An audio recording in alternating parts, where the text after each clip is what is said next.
Hello everyone. तो कैसे हैं आप लोग। स्वागत है आपके channel exam practice with Satish में। तो मध्य प्रदेश प्राथमिक शिक्षक चयन परीक्षा 2025 में बाल विकास सीरीज का ये 7वां वीडियो, जिसमें लाएंगे आपके लिए 30 PYQs। और PYQs बहुत आपके लिए इम्पोर्टेंट है, क्योंकि आयोग जो है हमेशा ही प्रश्न को लगातार पूछ रहा है दोहरा करके। और एक और गुड न्यूज़ है, अभी वर्ग 2 की फिलहाल कल ही हमारी रूल बुक जारी हुई है। यानी जब तक वीडियो आएगी तो आप 2 दिन हो चुका होगा। तो ये वर्ग 2 की रूल बुक जारी की गई है। नियम पुस्तिका और विषयों में बहुत बदलाव हुए हैं। और जल्द ही आपकी जो है प्राइमरी की हमारी PRT की प्राथमिक शिक्षक की रूल बुक जारी हो सकती है। तो कुछ दिन का इंतजार और फिर नई रूल बुक जारी होगी। और सिलेबस में जो भी बदलाव होगा कि कुछ नए टॉपिक जुड़ते हैं या कम होते हैं या वही रहता है, एक हम मेंटली क्लियर हो पाएंगे अपनी प्रिपरेशन को लेकर के। तो शुरू करते हैं आज की video. Which is mental disease. आपको बताना है कि मानसिक विकार कौन सा है। तो इनमें से जो मेंटल डिसीज है वह टेटनस नहीं है, नशीली दवाओं पर निर्भरता नहीं है, और शराबीपन, ये तीनों नहीं है। तो जो हमारा ये न्यूरोसिस है, आपका तंत्रिका रोग है, ये एक मानसिक विकार है। ये उत्तर बिल्कुल सही है। पढ़ते हैं अगले प्रश्न में। तो कूइंग एंड बेबलिंग, तो थूकना नहीं है, ये कूकना है। मतलब लोग ये बोलने की कोशिश करते हैं जब बच्चे शुरुआत में, तो कूइंग और बैबलिंग करते हैं। तो कूकना और बबलाना का जो संबंध है वो किससे है? तो सामाजिक विकास से है, या व्यक्तित्व विकास से, या शारीरिक से। आप समझ गए होंगे किससे है ये। भाषा के विकास से जो है कूइंग और बैबलिंग, बबलाने का संबंध है। Behaviour is psychological study according to, किसके अनुसार जो है व्यवहार है वो एक मनोवैज्ञानिक अध्ययन है। व्यवहार का अध्ययन किसने किया है? तो हरलॉक है, JB वॉटसन है, एडलर है, और फ्रॉयड है। हमारा इसका जो सही उत्तर है वह है हमारा JB वॉटसन। इन्होंने जो है व्यवहारवाद पर जो व्यवहारवाद का जो सिद्धांत है इस पर काफी काम किया है। और उसके बारे में जो है कुछ आप अपने नियम दिए हैं। और उन्होंने बताया है कि व्यवहारवाद का जो सिद्धांत है इस बात पर बल देता है कि पर्यावरण मानव व्यवहार को किस तरह से शेप देता है। इनका मानना है कि पर्यावरण जो है, मानव के व्यवहार पर पर्यावरण का फर्क पड़ता है। तो ये जो है इन्होंने बताया है, एक मनोवैज्ञानिक अध्ययन किया है मानव के ह्यूमन बिहेवियर का। याद रखना है आगे। बाल विकास का अध्ययन महत्वपूर्ण क्यों है? हम क्यों पढ़ रहे हैं चाइल्ड डेवलपमेंट? उसके लिए कि बालक की उचित देखभाल के लिए, बालक के सर्वांगीण विकास यानी ऑल राउंड डेवलपमेंट, बालक के विकास को नियंत्रित करने के लिए, कंट्रोल करने के लिए, या अच्छे नागरिक के लिए। तो हमारा जो सही उत्तर है वह है बालक के सर्वांगीण विकास के लिए। हम इसी के लिए जो है एक शिक्षक बालक का विकास जो है बाल विकास पढ़ता है। आगे देखते हैं। डिस्ग्राफिया, चूंकि इन्होंने हिंदी में ही लिख दिया लेखन विकार, यहाँ होना चाहिए था डिस्ग्राफिया, कई बार लिखा आता है तो थोड़ी सी कंफ्यूजन हो जाती है लोगों को। लेकिन क्या है कि ये इतना पुराना क्वेश्चन है, लगातार पूछा जाता है, तो सबको ही आता है कि डिस्ग्राफिया जो है लिखने में कठिनाई से संबंधित जो है हमारा ये विकार है। आगे देखते हैं। How does the child development process proceed, बालक के विकास की प्रक्रिया कैसे आगे बढ़ती है? तो सरल से जटिल है, जटिल से सरल है, विशिष्ट से सामान्य है, या सामान्य से विशिष्ट है? इसका जो है आपका सामान्य से विशिष्ट, जनरल टू स्पेसिफिक जो है बालक के विकास की प्रक्रिया जो है बढ़ती है। फॉर एग्जाम्पल, हम यदि आपके मोटर स्किल की बात करें तो आप देखोगे जो बच्चे होते हैं वो खिलौना कैसे पकड़ते हैं? अपने दोनों हाथों से पकड़ते हैं। वहीं बात करें हम, जब हम एल्डर हो जाते हैं, एडल्ट हो जाते हैं, तो हम एक हाथ से और इवन फिंगर से भी यूज करते हुए हम चीजों को पकड़ते हैं। तो हमारे शरीर का विकास भी क्या है, सामान्य होता है शुरू में, बाद में स्पेसिफिक अंगों पर आ जाता है ना। इसी तरह जैसे भाषा का विकास है, शुरू में बच्चे बड़बड़ाते हैं, बोलने की कोशिश करते हैं, वहीं आगे चलकर जो है हम अक्षर और शब्द में जो है अपनी कमांड ले आते हैं और भाषा का हमारा विकास होता आता है। और भी लेते हैं सामाजिक विकास लेकर के, हमारे मूल्य रिश्ते, ये बच्चों में समझ नहीं होती उतनी, लेकिन बड़े होकर के जो है हम इनको भावनाओं को सब समझने लगते हैं। तो हमारा सामाजिक रूप से भी जो है स्पेसिफिक डेवलपमेंट हो जाता है, पहले जो कि जनरल रहता है। तो ये बिल्कुल याद रखना है। अगला है मस्तिष्काभिमुख जो सेफेलोकॉर्डेला है, आपने पढ़ा होगा, पुरानी वीडियो में भी आया है। और इससे भी पता चलता है कि हमारा जो है क्वेश्चन रिपीट हो रहे हैं, ये रिपीट हो चुका है क्वेश्चन पुराने पीवाईक्यू में। तो सेफेलोकॉर्डल लॉ जो है विकास से संबंधित है, डेवलपमेंटल से है। और विकास के जो है दो नियम है जो शारीरिक के, एक है सेफेलोकॉर्डल जो कि ये है मस्तिष्क से बच्चे का सर से पैर की ओर, और दूसरा है प्रॉक्सिमोडिस्टल। कौन सा है? प्रॉक्सिमोडिस्टल। और इसमें कहा जाता है केंद्र से परिधि की ओर, यानी बच्चे बच्चे का विकास जो है इसमें ये माना जाता है कि रीढ़ की हड्डी बोन से बनता है, फिर उनकी भुजाएं वगैरह बनती हैं, फिर जो है आगे चल के पसलियां बनती हैं। तो ये नियम कहता है, दो लॉ हैं, सेफेलोकॉर्डल, प्रॉक्सिमोडिस्टल, और ये विकास से संबंधित हैं। और यहाँ पर विकास की बात की गई है कि पहले मस्तिष्क का विकास होता है, उसके बाद जो है बाकी जो है अलग बाकी पूरे शरीर का होता है। प्रसव की प्रथमावस्था क्या कहलाती है, ये पूछा गया क्वेश्चन है। तो इसका जो उत्तर दिया था उन्होंने, आयोग ने, कॉन्ट्रैक्शन। हालांकि हिंदी को उन्होंने गलत लिखा है, विस्तारण लिखा हुआ है। इसका अर्थ होता है संकुचन, कॉन्ट्रैक्शन का, यानी संकुचन होता है हमारा जो है फर्स्ट स्टेज ऑफ लेबर में, प्रसव में। तो ये आपको याद रख लेना है, एक फैक्चुअल क्वेश्चन है। आगे देखते हैं। तो trembling, depression, fear and phobia, हिलना, अवसाद, डर और भय, इसके लक्षण है। ये जो है जो एप्लेस जो एपिलेप्सी दिया है, मिर्गी दिया है, मनोविकृति, मानसिक बीमारी और मानसिक गिरावट, ये इसका जो सही उत्तर है वह है मेंटल सिकनेस। वहीं पार्किंसन डिसीज तो जब वृद्ध लोगों में होता है, जब जो है शरीर के अंग जो है काम करना बंद कर देते हैं, धीरे धीरे विकृतियां आ जाती हैं अंगों में, तो ये पार्किंसन डिसीज है। आगे देखते हैं। जुंग के अनुसार, तो ये याद रख लेना है। तो जुंग के अनुसार व्यक्तित्व के दो प्रकार इन्होंने माने हैं, एक है इंट्रोवर्ट और एक है एक्सट्रोवर्ट। तो आप जानते ही होंगे, इंट्रोवर्ट जो अंतर्मुखी रहते हैं, बहिर्मुखी जो जो अधिक बातूनी किस्म के होते हैं, हर किसी से घुल मिल जाते हैं, तो वो बहिर्मुखी रहते हैं। हमारा अगला प्रश्न, डोमिनेंट एटीट्यूड जो हमारा प्रभुत्वशाली वृत्ति पर, बालक के व्यक्तित्व पर क्या प्रभाव पड़ता है? डोमिनेंट एटीट्यूड का, यानी व्यक्तित्व पर प्रभुत्वशाली अभिवृत्ति, डोमिनेंट समझ गए, किसी पर अपना हक जमाने के लिए जो है इसका प्रभाव क्या पड़ता है? प्रभाव पूछा है, कारण नहीं पूछा है। असुरक्षा की भावना, श्रेष्ठता की भावना, सहयोग की भावना विकसित होती है, आत्मविश्वास। तो इससे क्या होता है, उसमें असुरक्षा की भावना जो है विकसित होती है, ये माना है आयोग ने। उत्तर जो है आंसर की में दे रखा है।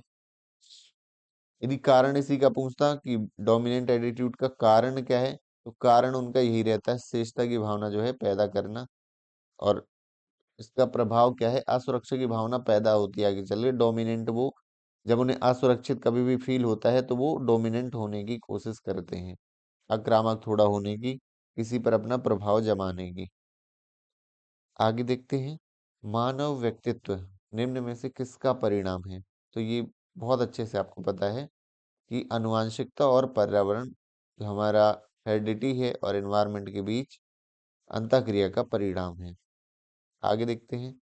कक्षा में चर्चा के दौरान एक शिक्षक अक्सर गर्ल्स को लड़कियों की तुलना में लड़कों पर अधिक ध्यान देते हैं, यह उदाहरण क्या है? तो ये सीधा सा आपको पता हैगा, जेंडर बायसनेस है, यानी लैंगिक भेदभाव है। ये जो है इस प्रश्न का सही उत्तर है। आगे पढ़ते हैं।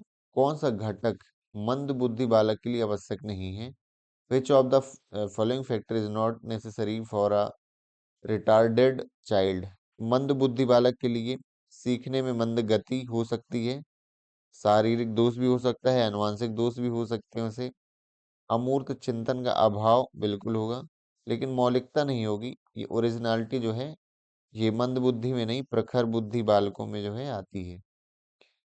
अगला प्रश्न है, निम्नलिखित में से कौन सा जो है बहुबुद्धि का प्रकार नहीं है? ऑप्शन है भाषाई, स्थानिक, पारस्परिक या विश्लेषण। तो भाषाई, स्थानिक और पारस्परिक जो है ये बहुबुद्धि के प्रकार नहीं है। बहुबुद्धि के प्रकार में एनालिसिस जो है माना जाता है कि विश्लेषण कर पाता है, वो बहुबुद्धि का उपयोग किया जाता है।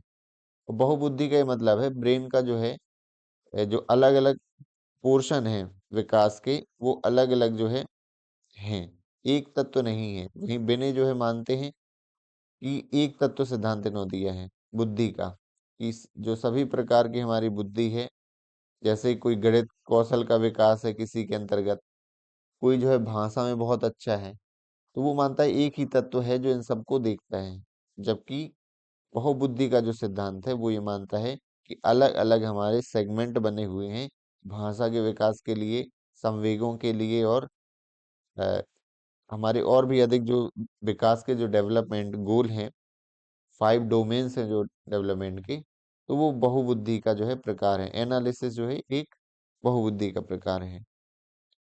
फ्रॉइड के अनुसार मन के घटक क्या हैं? ये आपको अच्छे से पता होगा, ईगो, इड और सुपर ईगो। इसको यदि डिटेल में आप चाहो तो बता ही देता हूँ। ईगो, इड और सुपर ईगो, इसके बारे में बताता हूँ। ईगो को क्या कहते हैं? अभिवृत्ति आपका। ईगो से पहले पहले इड समझ लेते हैं। इड, ईगो, फिर सुपर ईगो। इड क्या कहलाता है? इड हमारी जो मूलभूत आवश्यकताएं हैं, समान इच्छाएं, ये मूलभूत आवश्यकताएं, ये हमारी इच्छाएं सारी किसके के अंतर्गत आती हैं? इड के अंतर्गत। मान लो हमें बहुत तेज भूख लगी है, सामने जो है रसगुल्ले रखे हैं, तो हम कुछ सोचेंगे नहीं, उसे खा लेंगे। यदि ऐसा है तो ये हमारा क्या है? इड है केवल।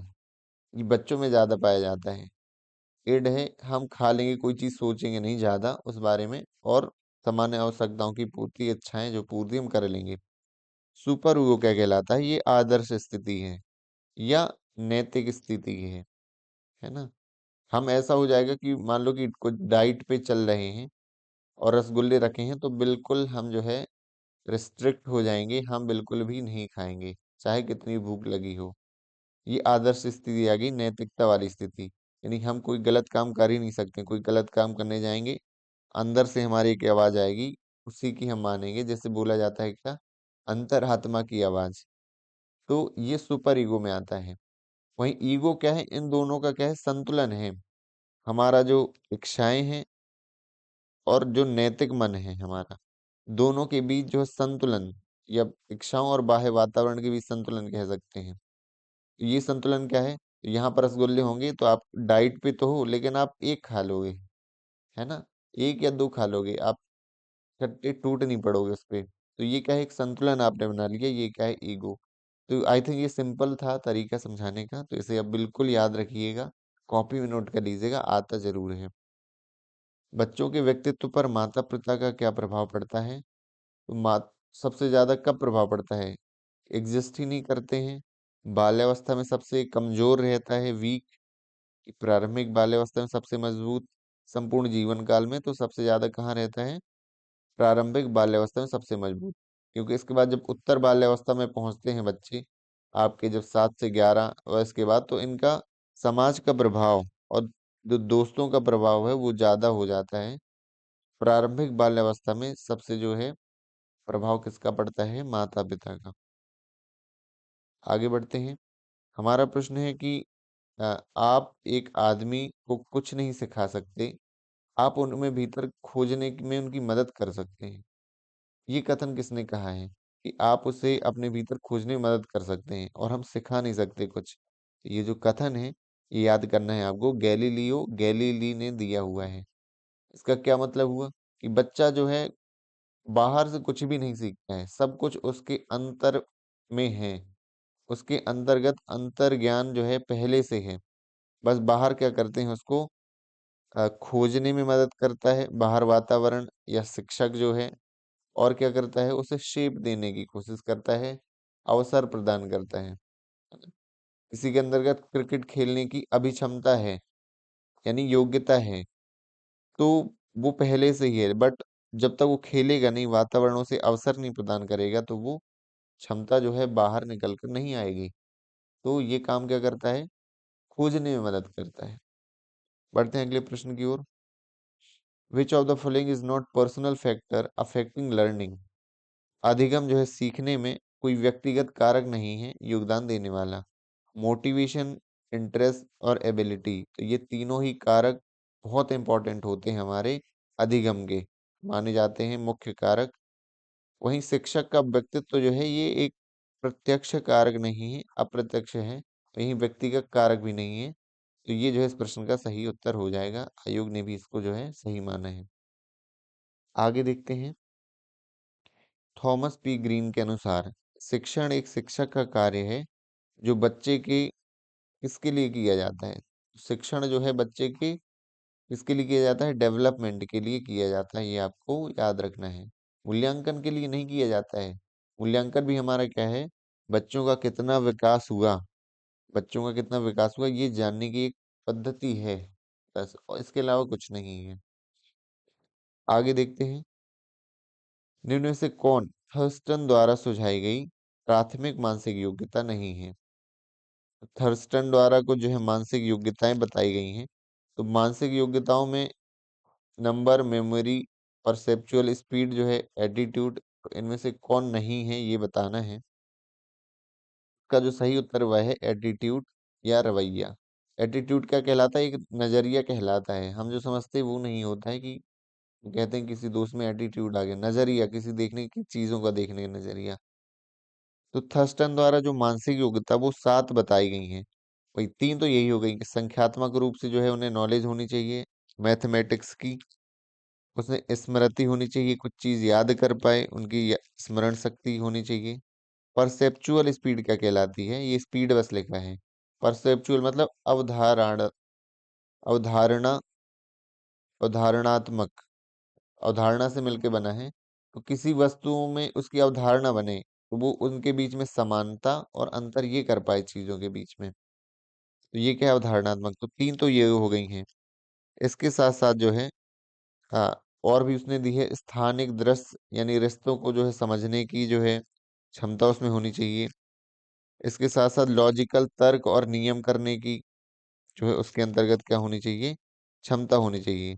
उसके बाद जो है शाब्दिक, शाब्दिक जो है प्रवाह, शब्द प्रवाह मतलब लैंग्वेज से संबंधित क्या है उसके अंतर्गत होनी चाहिए चीजें।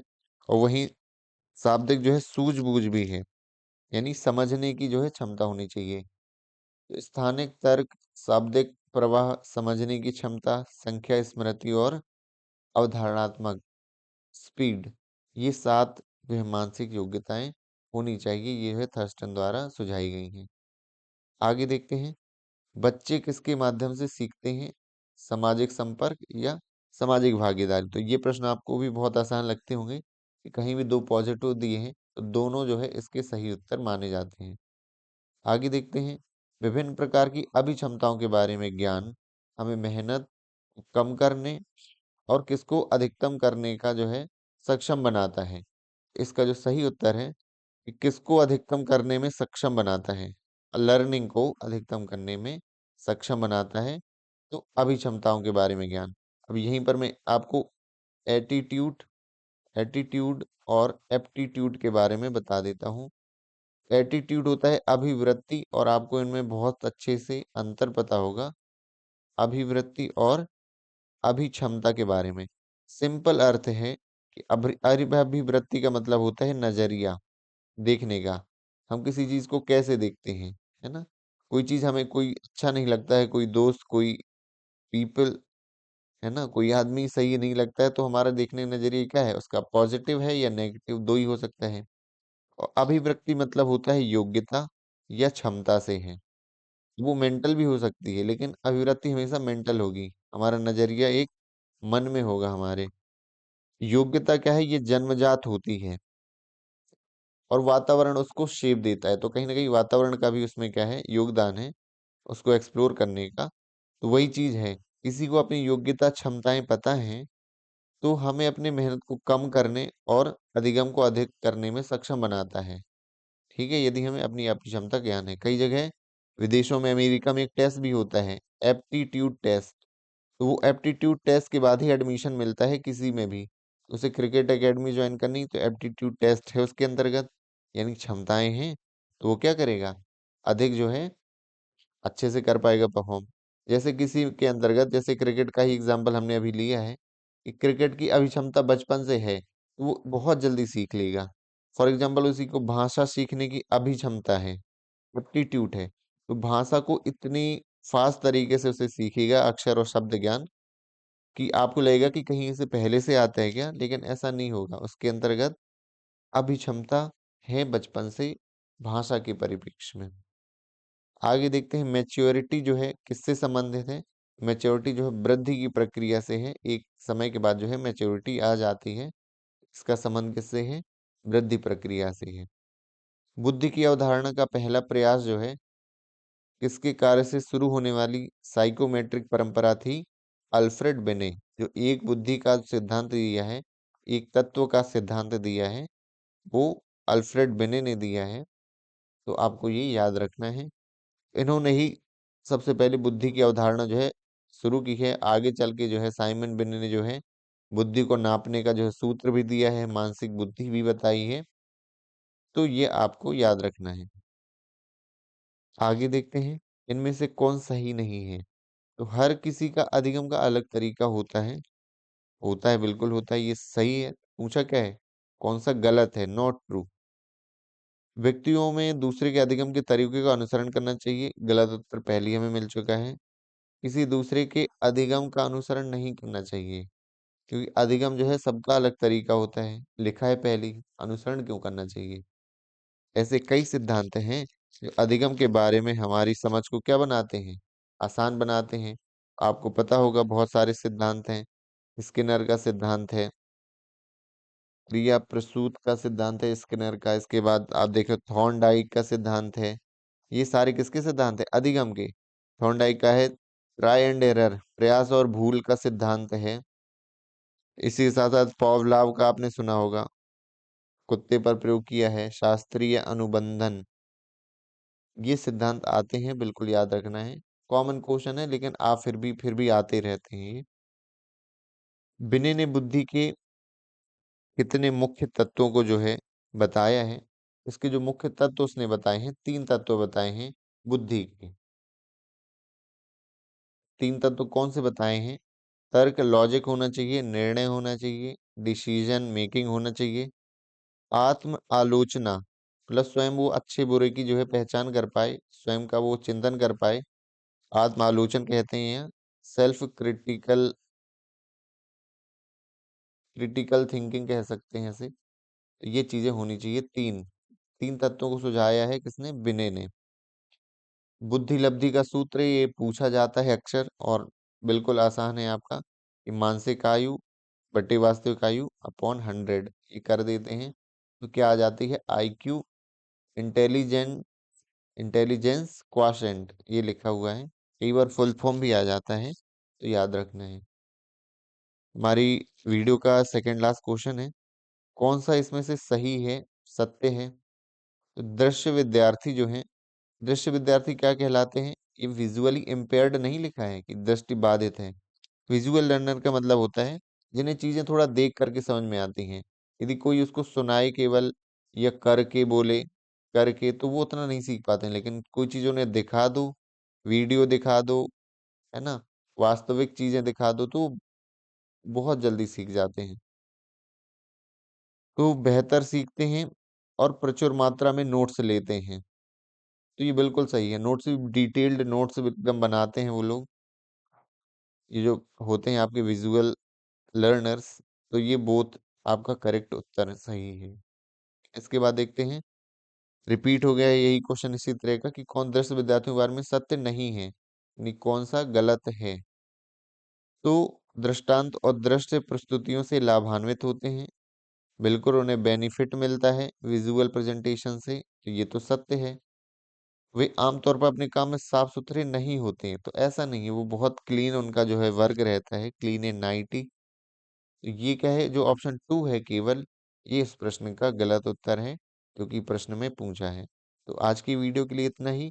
आई होप आपको वीडियो पसंद आई होगी, और यदि पसंद आती हो तो जरूर आप वीडियो को लाइक करिए, ना चैनल को सब्सक्राइब करिए, तो टाइम टू टाइम आपको वीडियो जो है मिलती रहे।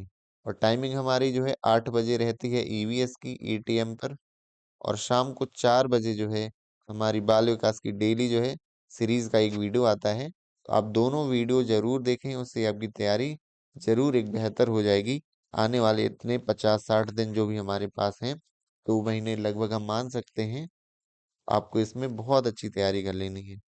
Thank you so much for watching this video. मिलते हैं अगली वीडियो में।